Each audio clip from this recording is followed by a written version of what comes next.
Dressing பொறுத்தவரையுமே மோஸ்ட்டாக வந்து spend பண்ணுற பெட்ரூம் பார்த்தீங்கன்னா ஒன்று ட்ரெஸ்ஸிங். அந்த இடத்துல அந்த ஸ்பேஸ் தகுந்த மாதிரி தான் நம்ம வந்து மாடல் பண்ணுவோம். இன்னொன்று நம்ம வந்து நிறைய கலெக்ஷன் கேட்பாங்க.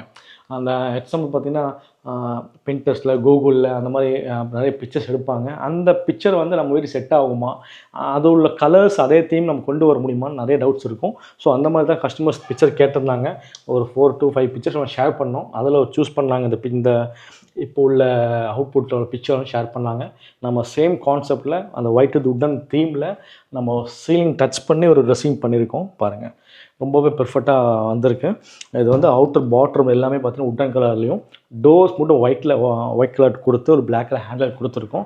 ஒரு ரெக்டாங்கிள் மிரர் ஷேப்பில் கொடுத்துருக்கோம். 3 டோர் ஸ்டோரேஜ் போதும்.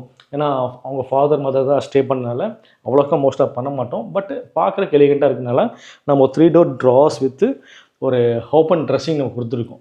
ஏன்னா அந்த வால் சீலிங் டச் பண்ணால இந்த வியூ நல்லாயிருக்கும் பார்க்குறக்கு. ஸோ அந்த மாதிரி தான் இது அவுட்புட்டும் சூப்பராக வந்திருக்கு.